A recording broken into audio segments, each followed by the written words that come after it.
I'm Aboriginal. Yes. Yes. So I'm going to pay my respects to the Indigenous people of this land, their elders past and present and emerging, and hoping that all the Koori people, Murri people and Torres Strait Islanders will say hello and catch up with me later. Okay.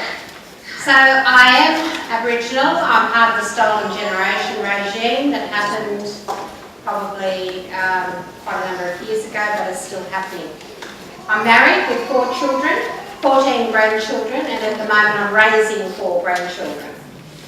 4 of them, we've got 2 to go. So we've got 2 gone, 2 to go, and I've got 1 through the HSC. So if anybody's got HSC kids at home, I'm going through that at the moment, which is pretty horrendous. I'm in prison ministry full time. I've been there for 18 years, and I work at Cessnock Correctional Centre, and I minister to males, maximum security, sex offenders, right down to minimum security. And there are 1,800 inmates in the jail that I work at. I'm full time, and I'm 40 hours a week in the jail, and I'm an interfaith chaplain, so I don't just look after Christians, I look after everybody, even Pegasus, if you didn't know what Pegasus, and Jedi. That relates to the faiths. So, I thought I'd start off with, I've been listening to a lot of people's talking here, and I was thinking that I think I need to remind you guys that the church in Australia, or spirituality in Australia, is 60,000 years old minimum. Amen. It can be up to 100,000 years old. And I always think that when people start talking about the church, they're talking about like a pot plant that they brought out and put on the land, and then they nurture it and they prune it and they make it fit on our land, but it never actually gets roots. So I'm just reminding you, you get that picture of what the church is for us. And I often say to people, did you know that God didn't come on the front of Captain Cook's ship when he came here? Did you know that he was already here? That we were worshipping him and he was part of our lives? And yours is only 220 something years old, and we're talking 60,000 years. And I think that perhaps we need to start having that narrative and that talk about what's happened. Amen. And I thought I'd talk about my journey as an Indigenous person, because we're talking about others and us. And it's in the Anglican Church, or in the Church of England as it was known when I was a kid. I was 7 years old when I first went to Sunday school. And that was 63 years ago. So you can add up, I'm 70. And like all communities in those days, we were poor, and Aborigines were looked down upon, and we were even poorer than poor. I lived on the Hawkesbury River, and that was the best way for us to be hidden from the welfare board, because the only way you could get to our place was by walk. So when the government boat came to the wharf, we took off into the scrub. Gran used to have this blood-curdling scream, and we would all hide until the government boat went, because I was very fair, so I was very hidden all the time, because I was lucky to have been taken. I loved my grandma, and when things got older, my grandma lived in a shack at the back of our place. She always wore clothes that covered all over her, even her face, and it was the same for us. We were always putting clothes that covered us all together. When I went to church, I had gloves, the hat. I know most of you did too. But we used to go totally covered, just about to get to church. I thought that was just Gran's way. But later in life, I realised it was to keep us fair. Boats used to come up the river to bring Sunday school. And I went to Sunday school and I loved it. I learned that sin was black, and love and truth was white. Yes. And to be a Christian, your black sins needed to be washed clean, as white as snow. And all the pictures of Jesus were white, blue-eyed, blonde hair, holding deer and lambs. As a child, these pictures became part of my religious upbringing. Black and white, nothing like my family or my country. They were all foreign animals. And as I grew older and I went to school, I learnt nothing about Aboriginals either. The only inkling of Aboriginal existence was a mention in Year 3 of Aborigines that lived in Arnhem Land. And I was taught that Aborigines wore no clothes and lived in bark huts and ate witchetty grubs. That's very hard when you're sitting in a classroom listening to that. It didn't even connect with my Aboriginality, nor did I think we even existed. And I thought it was interesting, one of the things that we were told, and I've just written it down here, we were told that we were a kind and friendly people who liked to share, and we never fought back. We just gave the land to the invaders. It didn't even connect with my Aboriginality, nor did I think we even existed. I was also taught that all the Aborigines in Australia were dying out or had died out. And in my head, I didn't identify as Aboriginal. So somewhere in my psyche, I thought our family was bad because they were black, and so I grew up very ashamed of them.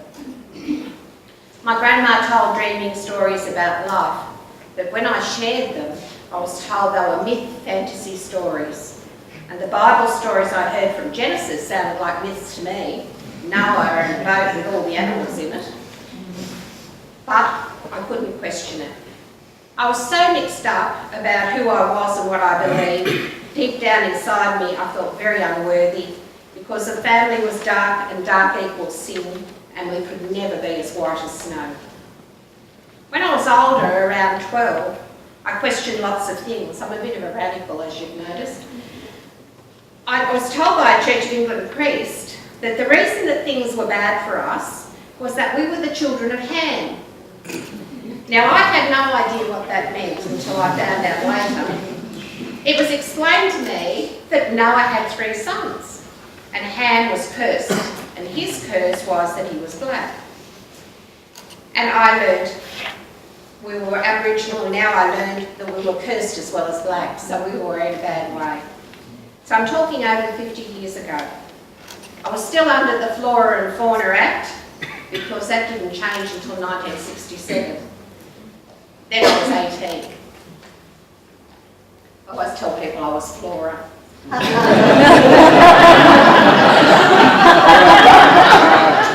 Australia knew how many sheep were in this country, but they had no idea how many Aboriginals lived here. I wanted to be a Christian and in the Church of England, but in those days, I hope I don't offend anyone, I was south of the end of the Hawkesbury. The only way I could be a Christian was to throw out all my cultural beliefs and Aboriginality and embrace the Anglo-Western picture of Jesus and God. I didn't want to go to hell. I was terrified of going to hell. So you wouldn't be surprised to know that I laid aside my culture and embraced the Christianity that was being presented. And you'd also be surprised to find that it worked for about 5 years. And I was baptised and confirmed in the Church of England and given a prayer book as a gift. But the writing is so small, I can't read it now. So it was one of those little prayer books that you got when you got confirmed. And you wore the white skirt, the white top, the veil and the lot.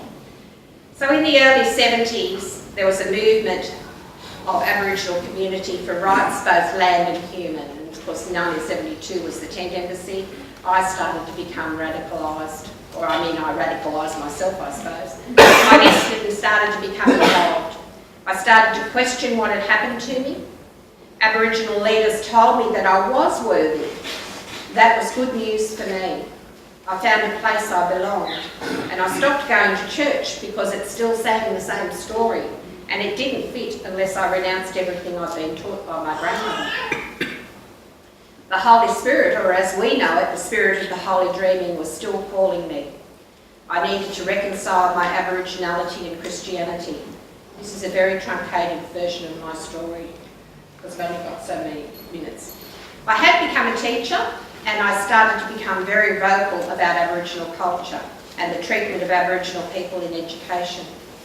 In 1988, which is the bicentenary of Australia, I was on the front pages of the newspapers and even on NBN television because I was refusing to be involved in the, quote, celebrations or the birthday party. And worse than that, I was refusing to be involved. I was supporting Aboriginal children and their families to boycott the events. I started teaching real Aboriginal history. That is the dispossession and ill treatment of our people. We had massacre sites near our place.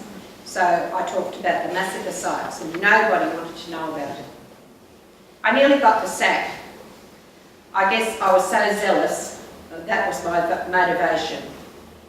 I had a breakdown, including my marriage, and I realised that there was this constant wrestle in my spirit, Aboriginality or Christianity.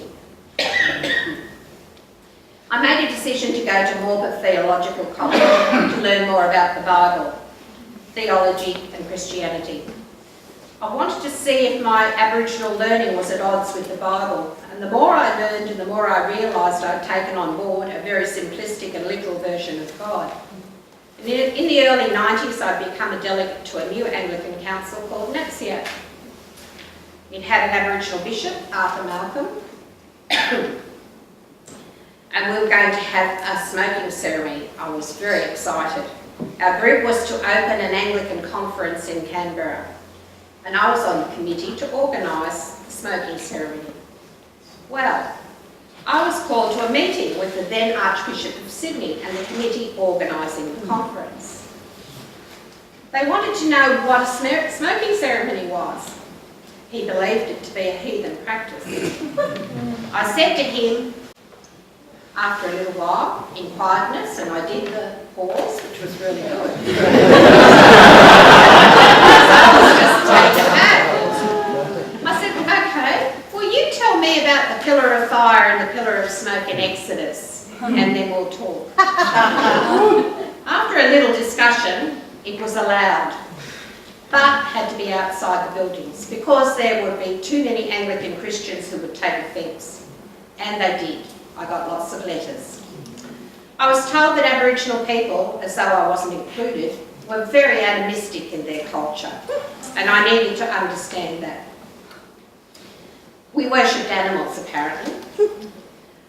My answer was, will you tell me about the dove that people are wearing on their collars and on their necklaces? And tell me about the Lamb of God. Isn't he an animal? And then tell me about the Lion of Judah. And what about the eagle? We have an eagle in our place, he's called Bunjil, and in the hunter he's called Rev'd. The eagle teaches us about God and represents his spirit. I have to be gracious, and each time I share my culture and its connections in spiritual matters, it reaffirms to me a much bigger picture of God and affirms that I think I'm heading in the right direction. The Archbishop of Canterbury, as part of his tour, came to Newcastle, and I was asked by our diocese to organise the welcoming ceremony. It was a smoking again. Gradually, church people were starting to get the message, or so I thought. And as well, we had a didgeridoo and dancers. Still outside though, small steps. The local language of the Aboriginal people had been part of the translation of the Lucan Gospel in 1838 by Threlkeld. The local community wanted to revitalise the language, so approached me to have the Gospel printed and released. There was one small problem. The manuscripts were in a museum in Auckland. So we had to then, after the Hunter Ecumenical Council did some negotiations, we obtained them. And in 1998, the Gospel was translated and released to the community on the actual mission site of Threlkeld. As a result, I believe the university took up the gauntlet to begin teaching the speaking of the Awabakal language, and in the last couple of years, the Awabakal language is used by our bishop to welcome people to worship. Makes me feel very proud. There was in the last 10 years a conference of bishops in the Newcastle diocese, and I was asked to welcome the bishops to Newcastle. And I commenced with a story from our dreaming that talked about the kangaroo and Nobby's Beach. I had a didgeridoo playing during the Eucharist. I thought, this is wonderful. I received a letter from the primate stating that there were a number of bishops asking me to explain the clash of Christianity and Aboriginal culture in the cathedral. Well, I explained the dreaming story. It's the spiritual story that had been related for 40,000 years on the campsite that the Newcastle Cathedral is now sitting. It tells of a thumping of the kangaroo tail in the headland, which is Nobby's, which makes the earth shake. And for you that don't know, we have earthquakes in Newcastle, so that's the earthquake story. The major damage to the cathedral in the last quake was in the 70s. And as for the didgeridoo, the organ is a series of metal pipes through which wind is blown to make a sound.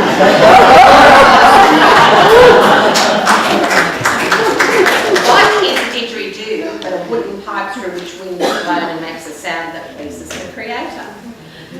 I didn't get a letter back.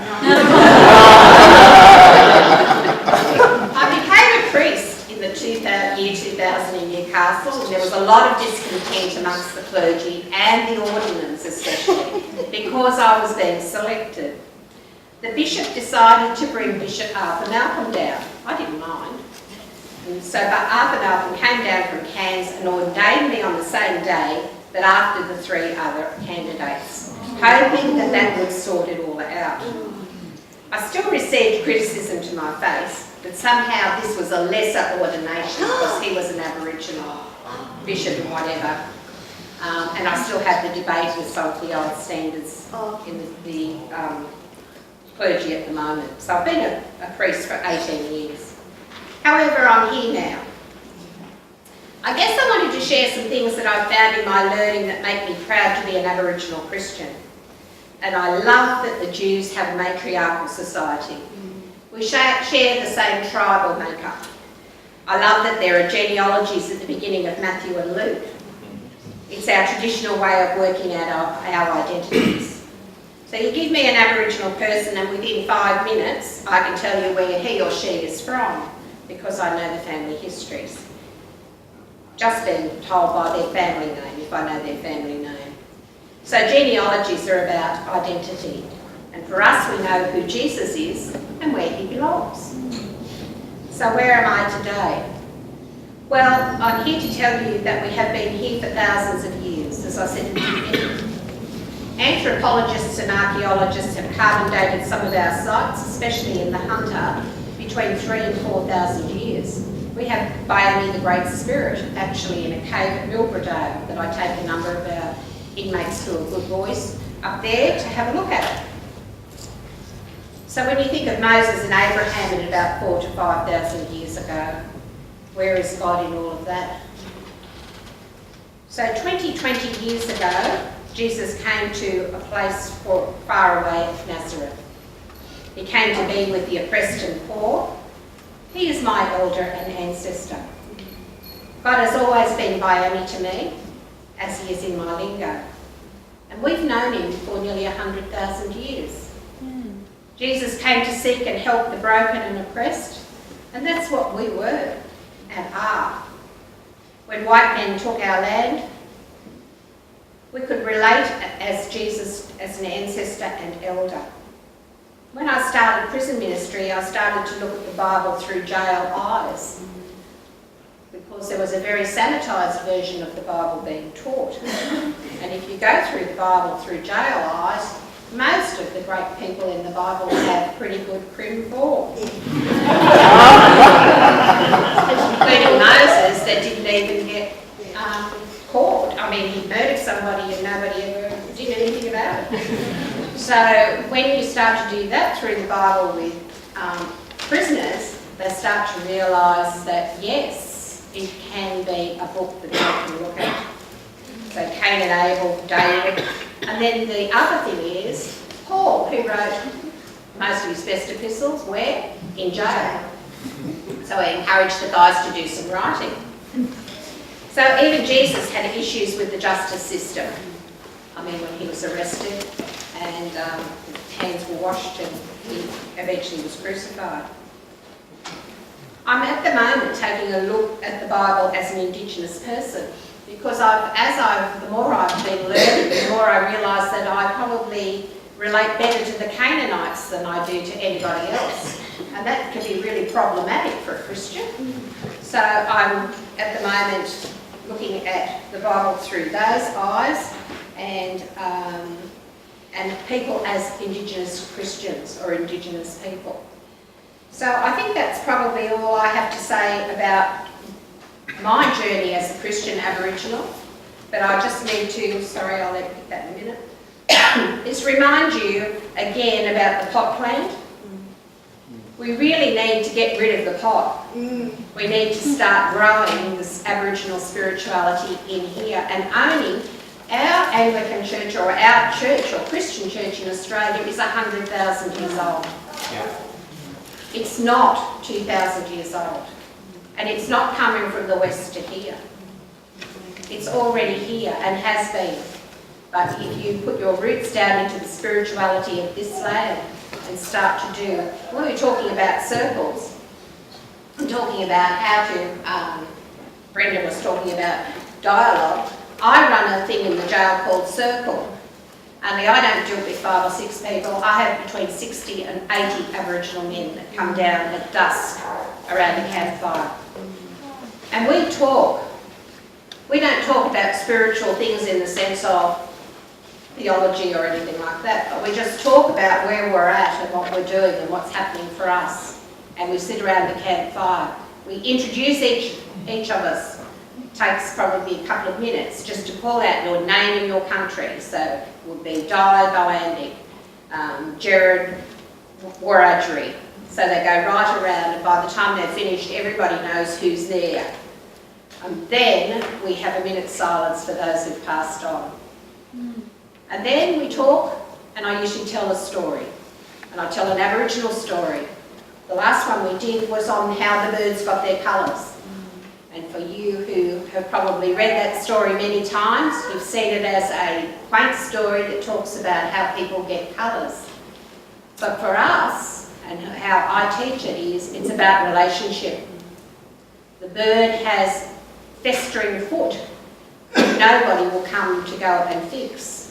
And all the birds who are all black come to the bird, but nobody touches him until one of the parrots decides to actually prick the wound, and he actually touches the person. And when he does, all the colours come out and all the birds become coloured.